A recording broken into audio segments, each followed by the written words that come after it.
स्वामी जी, पारिवारिक जीवन की कुछ बात करते हैं। मैं मेरे पे लेता हूं।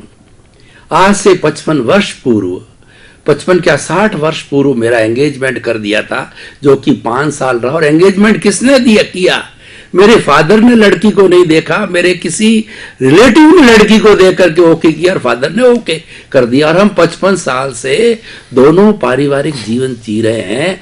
55 वर्ष में वो क्षण मुझे कोई याद नहीं है जब हमारे छुटपुट चीज को छोड़ के बहुत बड़ी कोई आपस के अंदर कोई तू मैं हुई हो।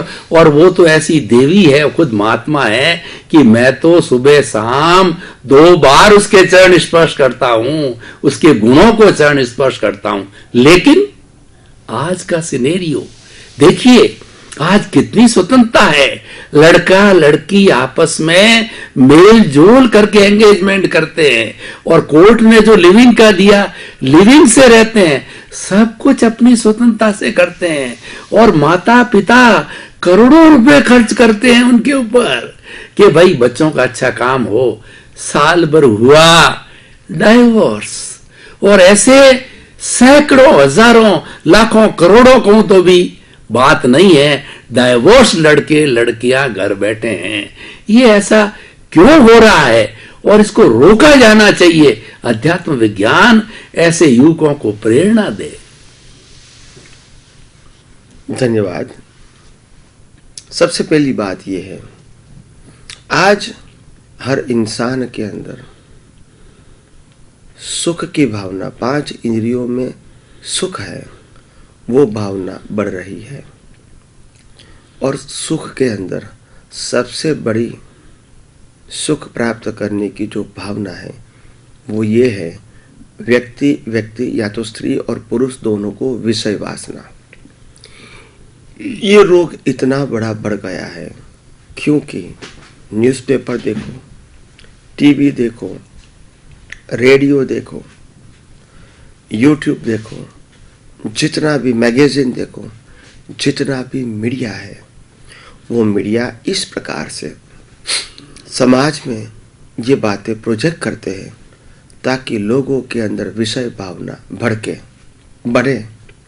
और वो विषय भावना इतनी बढ़ जाती है कि इंसान को इंसानियत भुला के एनिमल बना देती है। फिर उसको वो ध्यान नहीं रहता है कि मैं जो कर रहा हूँ वो सोच समझ के कर रहा हूँ, क्या एक इंसान होने के नाते कर रहा हूँ, क्या मैं समाज के लिए बराबर कर रहा हूँ, क्या मैं जो कर रहा हूँ इसके लिए मेरी और समाज की तरक्की होगी। ये सोच खत्म हो गई है क्योंकि आज ऐसे मीडिया के माध्यम से, newspaper, magazine, TV, mobile, YouTube, जितने भी माध्यम है, ये सब माध्यम में ये बात को आगे रखा है,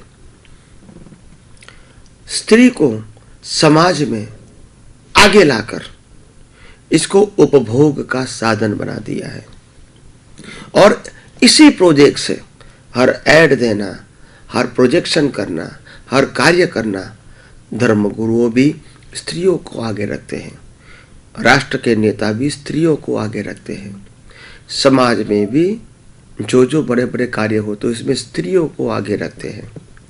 मैं स्त्रियों का निंदक नहीं हूँ, स्त्रियों आगे आनी चाहिए, मगर कैसे आगे आनी चाहिए? वो सुसंस्कृत हो, सभ्यता वाली हो, मर्यादा वाली हो और संस्कार से सभर हो। इनके अंदर विषय वासना कम होनी चाहिए। पुत्र प्राप्ति के लिए बराबर है, पुत्र और पुत्री प्राप्ति के लिए बराबर है, मगर उसके आगे स्त्रियों को भी मैं अपना परिवार कैसे शांति से चलाऊं, अच्छे से चलाऊं, कम पैसे में चलाऊं और ज़्यादा से ज़्यादा मेरे परिवार को अच्छा पक्का गर्म खाना, स्वास्थ्यप्रद खाना खिलाऊं, मेरे घर में एकता रहे, प्रेम रहे, मैत्री रहे, ऐसा वातावरण बनाऊं, घर को सुशोभित रखूं। ऐसी स्त्रियों की जो जिम्मेदारी है, और इसके लिए मैं हर स्त्रियों को नमन करता हूं। मगर जिस प्रकार से आज स्त्रियों को कॉमर्शियल फॉर्म में प्रेजेंट किया जाता है, इससे हमारे जीवन में, हमारे समाज में, हमारे राष्ट्र में, हमारे धर्मों में सब व्यभिचार, भ्रष्टाचार और विषय वासना बहुत प्रबल बनी हुई है। और इसको मिटाने के लिए हमको एक दिन ये बात समझनी पड़ेगी और समझानी भी पड़ेगी कि आखिर विषय में सुख नहीं है।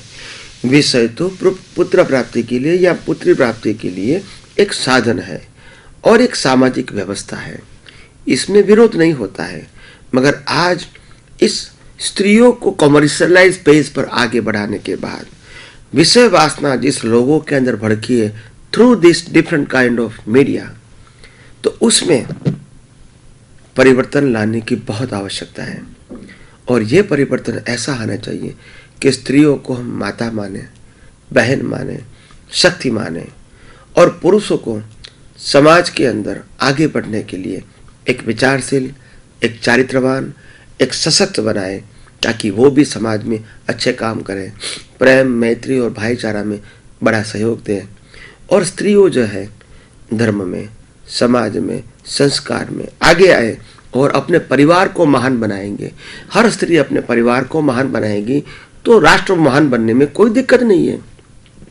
मगर आज हर घर के अंदर स्त्री और पुरुष के अंदर मतभेद है, और मतभेद इतना है कि बाहर के दिखावे में तो एक लगता है, अंदर भेद है, अंदर डिफरेंसेस है। अंदर वो बोलते हैं कि ये नहीं, मेरे को ये चाहिए, पति ऐसा नहीं ऐसा चाहिए, पत्नी ऐसी नहीं ऐसी चाहिए, पुत्र ऐसा या पुत्री ऐसी चाहिए, मकान ऐसा नहीं मगर ऐसा चाहिए, लक्ष्मी चाहिए, पैसा चाहिए। मगर लोगों को संस्कृति, सभ्यता, मर्यादा, इसकी वैल्यू नहीं है। क्योंकि धर्मगुरु भी पैसे वाले हो गए, उनको भी पैसा चाहिए, और पैसा चाहिए तो हमको पैसा देना पड़ेगा, और देने के लिए कमाना पड़ेगा, और कमाने के लिए उल्टे सुल्टे काम भी करने पड़ेंगे। तो ये जो चैनल है वो रॉन्ग ट्रैक पे जा रही है। तो मैं समझता हूँ इस चैनल को बदलना पड़ेगा, राइट ट्रैक पे ले जाना पड़ेगा, और समाज के उत्थान के लिए स्त्री या पुरुष कैसे काम कर सके, और लोगों के मन के अंदर से जो भड़काऊ बातें हैं, जो विषय वासना को भड़काते हैं, प्रदीप्त करते हैं, उज्ज्वलित करते हैं, तो इसको शांत करना चाहिए और यही शक्ति को मोड़ देना चाहिए।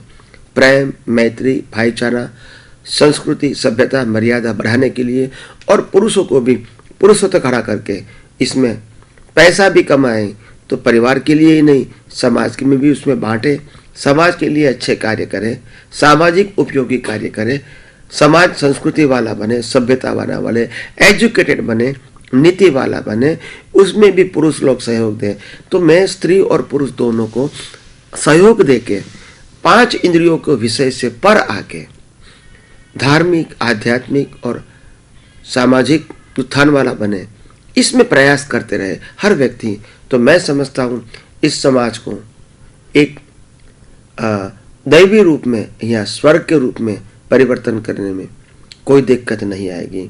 आइए हम सब मिलकर अपने ही समाज को महान बनाएं, और ये महान बनाने के लिए खुद के जीवन को, खुद के विचारों को और खुद की भावनाओं को भी महान बनाएं।